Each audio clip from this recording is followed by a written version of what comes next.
Morning everyone, আমি চলে এসেছি মনীষ কিচেনে আবার একটা রেসিপি নিয়ে। আজকে আমি বানাবো সর্ষে পটল। সর্ষে পটলের জন্য আমি দেখো সর্ষের সঙ্গে পোস্তও দিয়েছি। পোস্ত আর সর্ষে একসঙ্গে বাটবো, সর্ষে আর পোস্ত একসঙ্গে বাটবো, তার সঙ্গে কাঁচা লঙ্কাও দেবো। আর এখানে পটলগুলো কেটে ছাল কেটে একদম আধখানা করে রেখে দিয়েছি। দেখতে থাকো, সঙ্গে থাকো। পটলগুলোতে এবারে নুন হলুদ মাখিয়ে নেবো।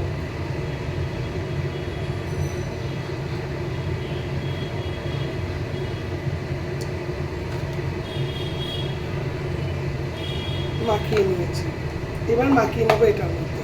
এইদিকে আমি প্যান বসিয়ে দিয়েছি। প্যানের মধ্যে সর্ষের তেল দেবো।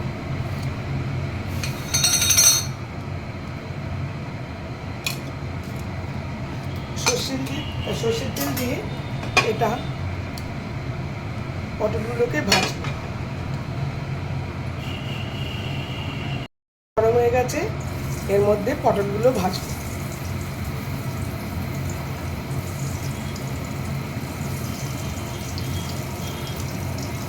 সব পটলগুলো দিয়ে দেবো।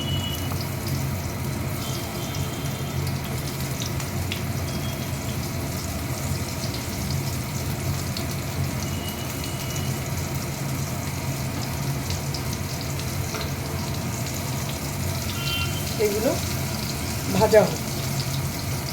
এই পটলগুলো ভাজা হয়ে গেছে, এবার আমি সব তুলে নেব পটলগুলো।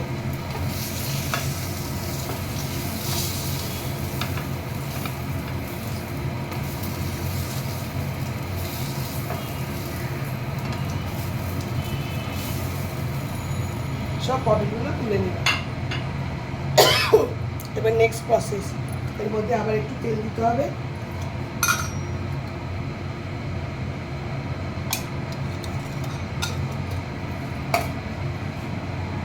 গ্যাস কিন্তু কমানোই আছে।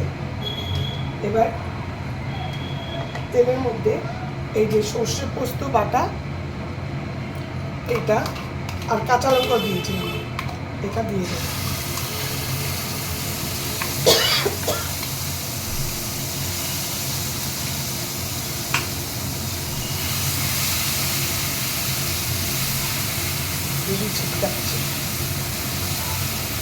এর মধ্যে মশলা দিয়ে দেবো।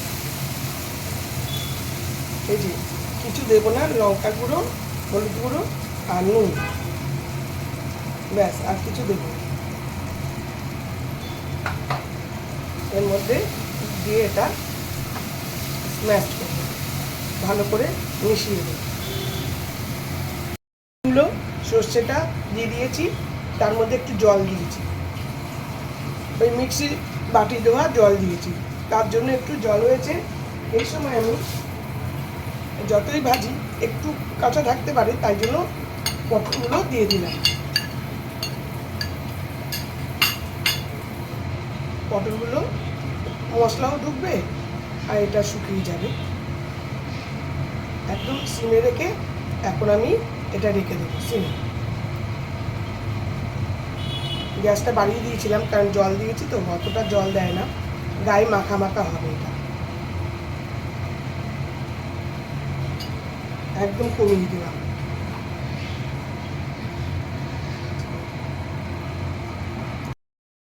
দেখো আমার সর্ষে পোস্ত দিয়ে পটল ডাল, সর্ষে পটলও বলতে পারো, সর্ষে পটল ডাল। আশা করি তোমাদের নিশ্চয়ই ভালো লাগছে। একদম এর উপরে গ্যাসটা বন্ধ করে দিলাম। দেখো আমার সর্ষে পটল একদম ডাল, খুব সুন্দর দেখতে তো হয়েছে। এখন জানি না খেতে কেমন হবে। এর উপরে আমি একটু সর্ষের তেল ছড়িয়ে দিলাম। খুব সুন্দর দেখতে হবে এবং খেতেও ভালো লাগবে, ঝাঁজটা উঠবে। আপাতত এই হলো। নিশ্চয়ই তোমাদের খুব ভালো লাগছে। ভালো লাগলে লাইক শেয়ার কমেন্ট করবে। Thank you for watching. আমি শীঘ্রই আসবো আরেকটি ব্লগ।